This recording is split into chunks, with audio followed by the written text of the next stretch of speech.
Contando el cuento con Ángel Guzmán.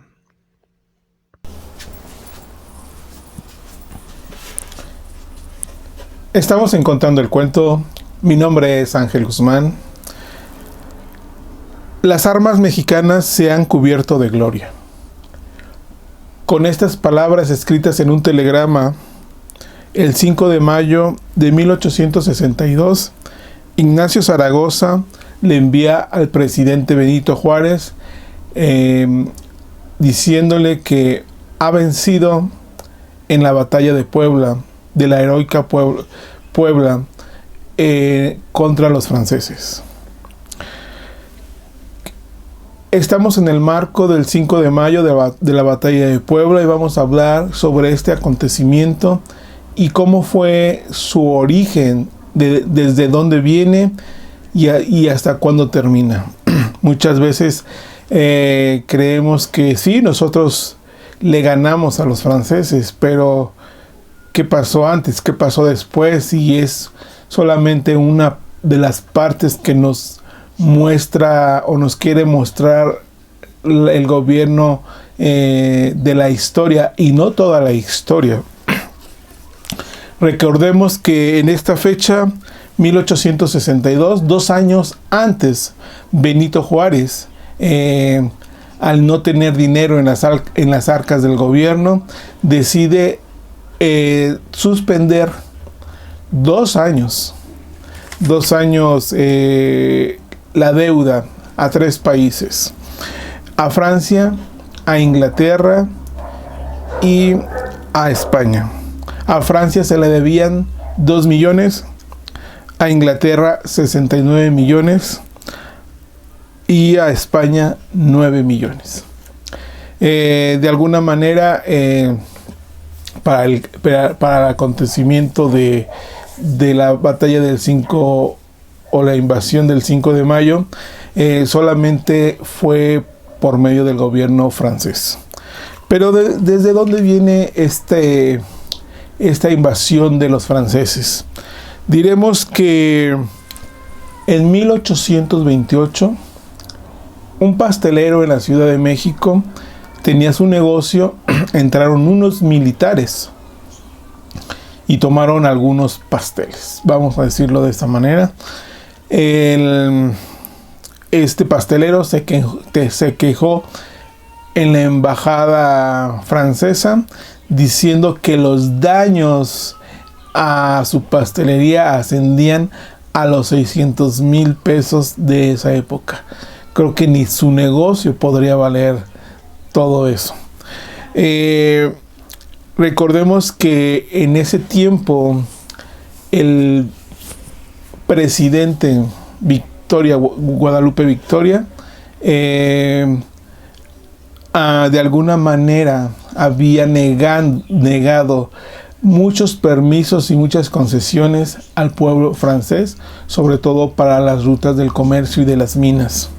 Y este incidente lo toma Francia para quejarse y para poner una deuda injustificada, y que no valía los 600,000 pesos de esa época, de ese disque pastelero que había sido dañado por algunos militares que habían pasado a su pastelería. 1838 es la primera invasión de Francia a México. De alguna manera quería recuperar esos 600,000 pesos Francia. Llega a un acuerdo con López de Santa Anna. En 1861 Benito Juárez deja de pagar la deuda. Va a ser por 2 años, por no tener recursos en ese momento. Francia, Inglaterra y España se unen para exigir, para presionar, y manda a sus barcos a las costas mexicanas en el Golfo de México, llegando sobre todo al puerto más importante, que es Veracruz. De alguna manera hacen un convenio entre Inglaterra y España. Ellos desisten y la única que se queda en este momento es Francia. Aquí hay muchas teorías. Recordemos que en ese tiempo el que gobernaba Francia era Napoleón III, que tenía, dicen muchos historiadores, que tenía la intención de llegar a Estados Unidos por medio de México, pero estas son algunas teorías y suposiciones que podemos considerar y que de alguna manera el gobierno de Estados Unidos presiona de alguna manera a Benito Juárez. Por otro lado, los conservadores mexicanos, entre esos la Iglesia Católica y muchos gobiernos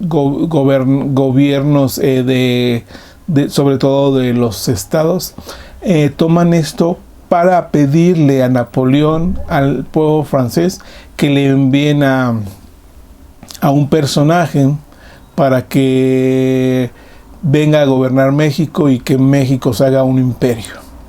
El pueblo francés, Napoleón III, manda a Maximiliano de Hamburgo. 1864 llega Napoleón, llega Maximiliano, toma la capital.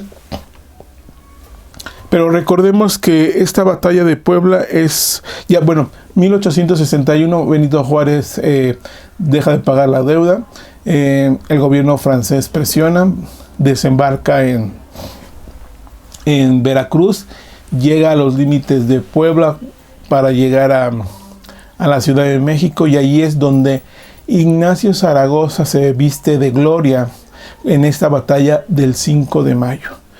Y es aquí lo controversial de nuestra historia para nosotros los mexicanos, cómo nos pintan esta victoria como si ya hasta ahí hubiera terminado todo.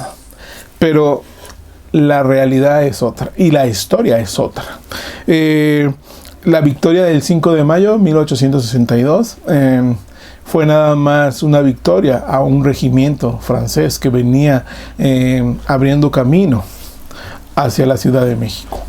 Y sí, Ignacio Zaragoza es el protagonista de esta hazaña, pero veremos que el ejército francés alcanzó a llegar a la Ciudad de México. Entonces realmente la historia que nos presentan de la victoria trascendental contra Francia el 5 de mayo no es lo que nos cuenta la historia de México. El emperador Maximiliano, 1864, y una fecha importante que es el 5 de mayo de 1867, se rompe el sitio de Querétaro entre las fuerzas de Maximiliano y las fuerzas de Benito Juárez. Es aquí en donde en Querétaro, un lugar llamado el Mercado de la Cruz, en sus inmediaciones, es vencida a las fuerzas de Maximiliano. Y es aquí en donde capturan a Maximiliano, lo hacen prisionero. Primero lo llevan al Templo de la Cruz, que es el convento de la Cruz. Ahí lo tienen. Después lo traspasan al templo de Capuchinas. Ahí lo tienen otra vez prisionero. Después lo juzgan y al final de cuentas, 1867, en el Cerro de las Campanas, que ahora hay un monumento a Benito Juárez y es como el centro universitario, la UAC de Querétaro, ese donde es fusilado Maximiliano, Miramón y Mejía. Y es aquí en donde encontramos toda esta travesía que encierra el 5 de mayo. Vean las fechas, 1828 hasta 1867. Todo lo que nos habla del 5 de mayo, de la victoria trascendental, y cómo las armas de México se visten de gloria, y cómo todo este periodo donde gobernó Maximiliano y todos estos años que nos cuentan y que no nos dice la historia realmente, lo que ha pasado. Y yo quiero hacer aquí un hincapié de mi parte personal. Cómo en Estados Unidos, sobre todo Texas y todos estos estados que están en la frontera, festejan más que nosotros el 5 de mayo. Vean, ¿no?, lo que pasó con el presidente Biden, ahora invitando a la primer dama mexicana, que hizo una celebración, una fiesta grande con la primera dama de México. En cambio, aquí en México realmente nosotros no celebramos el 5 de mayo, no tenemos esa cultura. Y investigando un poco, cuentan que realmente este es un día que en Estados Unidos ha aprovechado para el consumo, para la venta de productos hacia todos aquellos mexicanos que han ido a trabajar allá y que han hecho como este 5 de mayo como un día de la independencia, como un día feriado de México, mientras que en México no es feriado, y no realmente nosotros los mexicanos que no celebramos ese día. Muchas gracias.